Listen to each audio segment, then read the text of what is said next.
We're in Honolulu. Why didn't you come to the airport yesterday, sweetie? My mother's sugary voice through the phone made my stomach turn. I stood frozen in the middle of Dallas International Airport, my packed suitcase beside me as the truth slowly sank in. They had deliberately lied about our flight date. My name is Jocelyn Adams, and I never thought my own parents would stoop this low. I'd been looking forward to this family vacation for months, desperately needing a break after an exhausting quarter at work.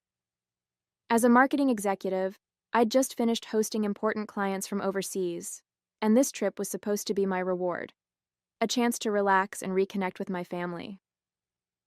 "What do you mean yesterday?" I managed to say, my voice shaking. "You told me the flight was today at 2 p.m. I have the text messages to prove it." The bustling airport suddenly felt suffocating as other travelers rushed past me, their excitement for their own journeys only highlighting my growing devastation. "Oh, sweetie, there must have been some confusion," my mother replied, but I could hear the lie in her voice. "Your sister made it just fine. We're all settled in at the resort now." Of course my sister made it. Amy was always their priority, their golden child. I should have known something was off when they insisted on handling all the flight arrangements themselves, claiming it would be easier that way. The same parents who relied on me to help pay their bills somehow couldn't trust me to book my own ticket. "This wasn't a confusion, Mom," I said, my voice growing stronger as anger replaced shock. "You deliberately gave me the wrong date. You never wanted me on this trip, did you?" The silence on the other end was deafening. Then, "Now, Jocelyn, don't be dramatic. These things happen." I ended the call, my hand trembling. Around me, families embraced as they prepared for their own vacations, while I stood alone, betrayed by the people who should have loved me most. The irony wasn't lost on me. I'd been sending them money every month for the past 2 years, helping them maintain their lifestyle after my dad's early retirement. They relied on my financial support for everything from medical bills to groceries, and still, they chose to exclude me from our family vacation. Looking at my useless suitcase, I felt tears welling up in my eyes.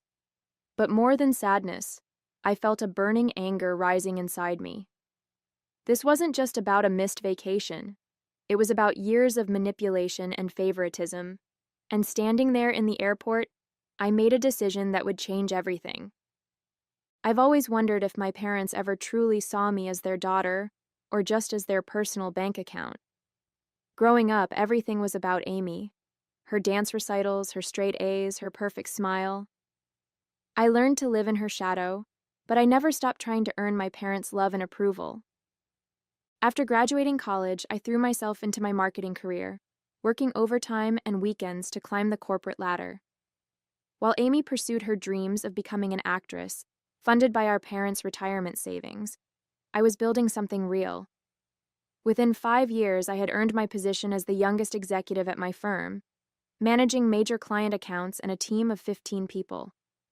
That's when my dad decided to retire early due to his arthritis. Their savings had dwindled from supporting Amy's failed acting career, and suddenly they were struggling to make ends meet. Without hesitation, I stepped in to help. Every month, I sent them $2,000 to cover their mortgage and utilities. When unexpected medical bills came up, I covered those too. Last year alone, I gave them over $30,000, money I had planned to use for a down payment on my own house. "We're so blessed to have such a generous daughter," my mom would say during our weekly calls.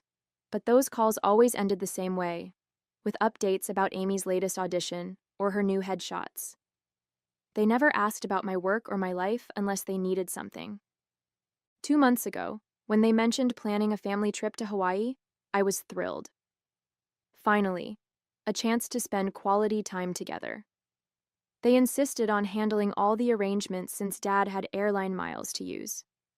"Don't worry about anything," they said. "Just focus on your big client meeting. We'll take care of everything." Like a fool, I believed them. I even transferred extra money to their account to help cover the resort expenses.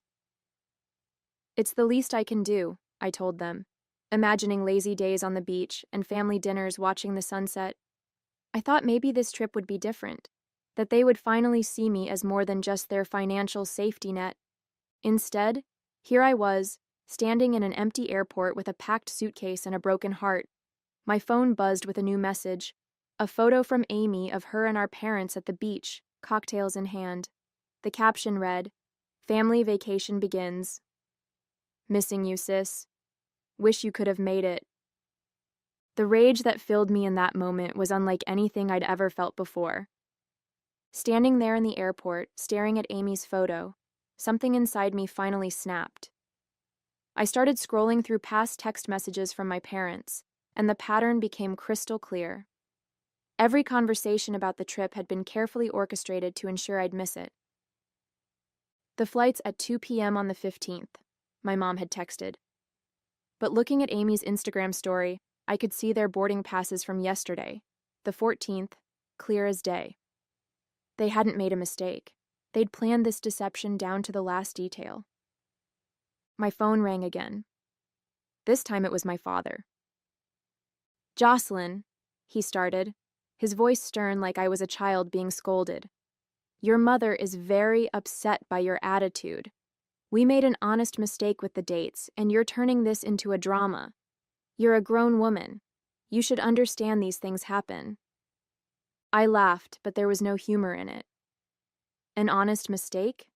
Then why did Amy know the correct date? Why did you insist on booking everything yourselves? Why have you been lying to me for weeks?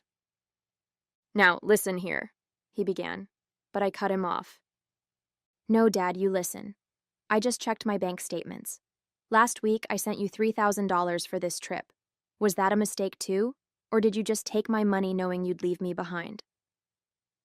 The silence that followed told me everything I needed to know. "Jocelyn," he finally said, his voice softer now, trying a different approach. "You know we're on a fixed income. We needed that money for the trip. You're doing so well in your career. You understand about making sacrifices for family, don't you?" My hands were shaking so hard I could barely hold the phone. "Sacrifices for family? I've been making sacrifices for years. I've given up my savings, my dreams of buying a house, everything to support you and Mom. And this is how you repay me?" "Don't be selfish," he snapped. "Your sister needed this vacation. She's been under so much stress with her acting career and—" "Her acting career?" I interrupted, my voice rising. "You mean the hobby you've been funding with my money while she lives rent-free in your house? The auditions that never lead anywhere while I work 60-hour weeks to support all of you?" "That's enough," he shouted. "I won't stand for this disrespect. You've changed, Jocelyn. Money has made you cruel." In that moment, something shifted inside me. The hurt was still there, but now it was hardening into resolve. "You're right about one thing, Dad. I have changed, and things are about to change even more." I ended the call and opened my banking app. It was time to close the Bank of Jocelyn, permanently. The drive home from the airport was a blur of anger and determination. I spent the evening documenting everything: screenshots of text messages, bank transfers, a detailed spreadsheet of every penny I'd given them over the past 2 years. The total made me feel sick. $47,850. That's what my parents' love had cost me. The next morning, I walked into my bank and closed the joint account I'd opened to transfer money to them. Then I called my company's HR department to remove my parents as beneficiaries from my life insurance policy. With each step, I felt lighter, as if I was finally breaking free from invisible chains. That's when the messages started flooding in. First came the guilt trips from my mother. "I can't sleep knowing you're upset with us. This is tearing our family apart. How could you be so heartless?" Then Amy joined in. "Oh my God, you're being so dramatic. It was just a miscommunication. Mom's crying every day because of you." But it was my father's message that really showed their true colors. "We raised you better than this. After everything we've done for you, this is how you repay us? Your mother needs her medication refilled this week. Don't you dare abandon your responsibilities to this family." I stared at my phone, amazed by their audacity. My responsibilities to the family? What about their responsibility to treat me with basic respect? Instead of responding, I drafted a clear, firm email. Dear Mom, Dad, and Amy, I've done a lot of thinking since yesterday. The Hawaii incident wasn't a miscommunication. It was a deliberate choice to exclude me while still taking my money. This pattern of behavior ends now. Effective immediately, I am cutting off all financial support. The money I've provided was a choice, not an obligation. You'll need to find another way to cover your expenses. Do not contact me about money again. I need time and space to reevaluate our relationship. Thanks. Within minutes, my phone exploded with calls and texts. My mother left sobbing voicemails about how they'd lose the house. Amy sent angry messages calling me selfish and heartless. My father's texts grew increasingly threatening, warning me about consequences if I didn't come to my senses. I blocked them all. That evening, as I sat alone in my apartment, doubt tried to creep in. Years of conditioning had taught me to put their needs first, to believe I was selfish for having boundaries. But then I remembered standing in that airport, realizing they had planned and executed their betrayal while spending my money. The next day at work, I received an unexpected visit. My Aunt Rose, my father's sister, walked into my office. I heard what happened, she said, sitting down across from me. Your parents asked me to talk sense into you. I braced myself for more guilt trips, but Rose surprised me. What they did was cruel, Jocelyn. I've watched them take advantage of your kindness for years. It's time someone told you the truth. You deserve better than this. Tears welled up in my eyes as she reached across the desk and squeezed my hand. Finally, someone in my family saw me. Really saw me. They'll try everything to pull you back in, Rose warned. Stay strong. You're doing the right thing. 2 weeks after sending that email, I discovered something that made the Hawaii incident look trivial. Rose called me during my lunch break, her voice tight with concern. Jocelyn, I need to show you something. Can you come to my house after work? When I arrived, she had a stack of papers spread across her dining room table. Your father came to me last week, asking for a loan. He let slip some things that didn't add up, so I did some digging. What she showed me made my blood run cold. Bank statements, loan applications, and credit card bills painted a disturbing picture. My parents hadn't just been using my money for basic expenses. They'd been living far beyond their means, counting on my support to cover their extravagant lifestyle. Look at this, Rose pointed to a credit card statement. They took out a new card in your name 3 months ago. Have you checked your credit report recently? My hands shook as I pulled out my phone and downloaded my credit report. There it was, a $15,000 credit card I never knew existed. They had used my social security number and personal information to open it. That's identity theft, Rose said quietly. It's a crime, Jocelyn. I felt like I couldn't breathe. How could they do this? There's more, Rose continued. Remember that story about Amy's acting career? She's not even in California for auditions. She's been living at home this whole time, working part-time at a local coffee shop. The money they claimed was for her headshots and acting classes. They've been using it for gambling. The room spun as pieces fell into place. The constant requests for more money, the vague explanations, the guilt trips when I asked questions. It wasn't just emotional manipulation. It was fraud. My phone buzzed with a text from my mother. Please, sweetie, we need to talk. Your father's having chest pains from all this stress. If anything happens to him, it'll be your fault. I showed Rose the message. She shook her head. More manipulation. They're desperate because their house of cards is falling apart without your money. What should I do? You have 2 choices, Rose said. You can press charges for the identity theft, or you can handle this privately. But either way, you need to protect yourself. I thought about years of sacrifice, of putting their needs before mine, of believing their lies. The chest pains, the tears, the guilt trips. It was all part of their game. I want to talk to them one last time, I said, face to face. But I need you there with me. Rose nodded. I'll set it up. But first we need to gather evidence and freeze your credit. They've shown you who they really are, Jocelyn. Believe them. That night I couldn't sleep. I kept thinking about all the dreams I'd put on hold to support them. The house I wanted to buy, the vacations I never took, the savings I should have had. They hadn't just stolen my money, they'd stolen years of my life. But as I lay there, something else occurred to me. For the first time in my adult life, I felt truly clear-headed. The fog of manipulation was lifting, and in its place was a steel-like resolve. They wanted to play games? Fine. But this time, I would be the one making the rules. The confrontation was set for Saturday afternoon at Rose's house. I spent the morning with a lawyer, understanding my options regarding the identity theft. Then I prepared a folder with all the evidence, the credit card statements, bank transfers, text messages, everything. I needed them to understand that their game was over. When my parents arrived, Amy was with them. She looked nothing like the carefree girl in those Hawaii photos. Her face was drawn, guilty. They filed into Rose's living room like children called to the principal's office. "Thank you for coming," I began, my voice steady. "I've discovered some things we need to discuss."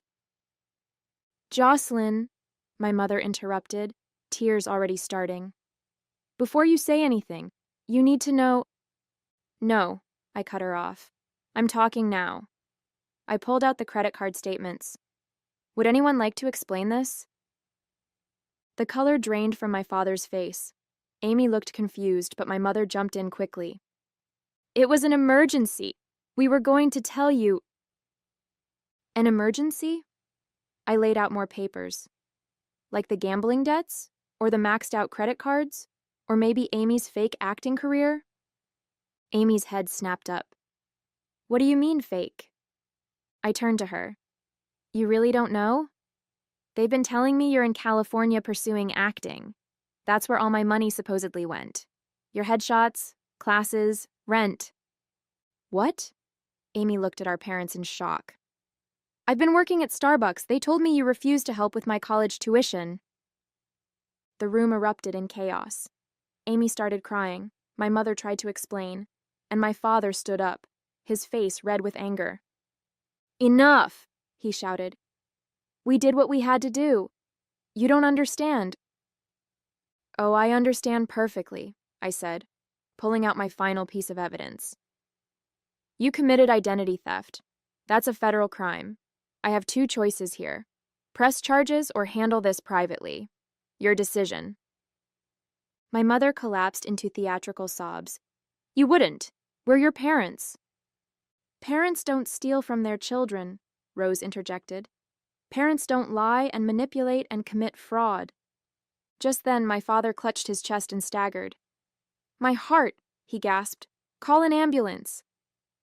For a moment, I almost fell for it. But then I saw my mother's face. Not panic, but calculation. This was their final play, their attempt to regain control. "No," I said firmly. "No more manipulation. Here's what's going to happen. You're going to sign a repayment agreement for every penny you stole. You're going to close that fraudulent credit card. And you're going to leave me alone." "And if we refuse?" my father asked, his heart attack mysteriously forgotten. "Then I'll press charges and you can explain your actions to a judge." The silence that followed was deafening. Finally, my father nodded, defeated. My mother stared at the floor, her tears suddenly dry. "And Amy?" Amy looked at me like she was seeing me clearly for the first time. As they signed the repayment agreement my lawyer had prepared, I felt no satisfaction, only a deep, hollow sadness for the family I thought I had. In the weeks that followed, my parents' carefully constructed facade crumbled completely. Without my financial support, they were forced to sell their house and move into a small apartment. The repayment agreement meant most of their retirement income went to paying back what they'd stolen from me. It wasn't revenge. It was justice. Amy moved in with Rose temporarily while she figured out her next steps. She called me one evening, her voice small and uncertain. "I had no idea what they were doing," she said. "All these years they've been playing us against each other. I'm so sorry, Jocelyn." Her apology meant something, but it couldn't erase years of damage. Still, it was a start. My parents made one final attempt to manipulate me. They showed up at my office unannounced, causing a scene in the lobby. "We'll lose everything," my mother wailed. "After all we've sacrificed for you." I stood my ground, surrounded by concerned colleagues. "You lost me," I said calmly. "That's the only thing that matters, and it was your choice." Security escorted them out, and as I watched them leave, I felt nothing but peace. The guilt that had weighed me down for years was gone. I was no longer their ATM, their emotional punching bag, or their victim. That evening, I booked a trip to Hawaii, just for me. As I confirmed the reservation, I smiled at the irony. They had tried to exclude me from a family vacation, but in doing so, they had given me something priceless: freedom. 3 months later, I stood on a beach in Maui, watching the sunset paint the sky in brilliant oranges and pinks. This wasn't the family vacation I'd originally imagined, but it was exactly what I needed. My phone, peaceful without the constant barrage of guilt-tripping messages, buzzed with a text from Rose. "They're finally moving out of the house this weekend," she wrote. "Amy's enrolled in community college. She's asking about having coffee with you when you're back." I took a deep breath of salt air and replied, "Tell her I'm open to it." The repayment plan was working, slowly but surely.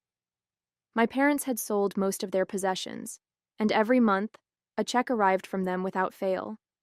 Not because they were sorry, but because they had no choice. The fraud charges I'd held back would surface if they missed a single payment. My mother still tried sending emotional emails through different accounts. "We're eating ramen noodles while you're living in luxury. Is this what you wanted?" I deleted them without responding. Their guilt trips had lost their power over me. At work, I'd earned another promotion. The energy I used to spend managing my parents' chaos now went into building my own life. I'd even started looking at houses, a dream I'd put on hold for years while funding their lifestyle. Standing there on the beach, I finally understood. Sometimes the happiest endings don't involve forgiveness or reconciliation. Sometimes they're about walking away and choosing yourself. My parents had planned this Hawaii trip to hurt me, but instead they'd set me free.